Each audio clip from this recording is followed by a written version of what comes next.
The Hype Cycle with Cycle Time. Welcome to part 5 of Process Mining meets Tea with T.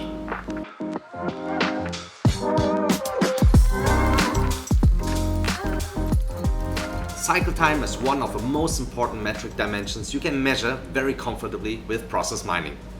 Since we have learned that process mining has different activities which all have a timestamp, you can easily calculate the cycle time between activities. For example, if the first step of your order to cash cycle is usually the activity create sales order item, and for simplification purposes, the activity incoming payment cleared, the end activity, then you can simply calculate the time which has passed between the last step and the first step. Of course, we can also measure steps in between, not only end to end.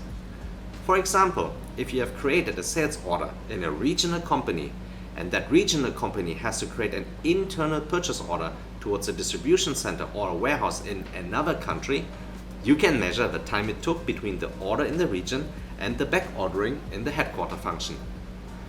Let's say the cycle time between this activity, create sales order item, and the successor activity, create purchase order item, is 2 days. If you ask a back office order processor in the region, how long did it take you to verify all relevant information from the end customer? Maybe the answer is 1 hour. If you ask the internal order recipient in the warehouse in the distribution center, then how long did it take you to verify the regional order and give feedback of the order being received? The answer might be 5 minutes. But the cycle time is 2 days. The reason is that when you look at activities, you might be able to understand how long each activity takes. However, when taking into consideration of cycle times, you must add the unproductive idle time as well. Cycle time is not to be confused with active processing time. That can be a challenge with countries across the globe because the time window for active communication and verification might be limited given the business hours, and who knows how the prioritization works locally, first in, first out, by order volume, or simply who shouts the most. Long story long. Cycle time is not to be interpreted as the duration of activities, but merely the time which has passed between the measured activities. No need to start finger pointing who is doing which activity too slow.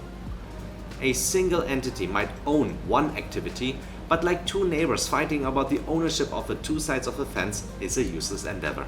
One side is painted white, the other green. Process improvement is always a collaborative activity. If we want to analyze end to end, then it must include also all the people in that end to end chain. You will be surprised that finger pointing happens much less if all members are invited to the table at the same time.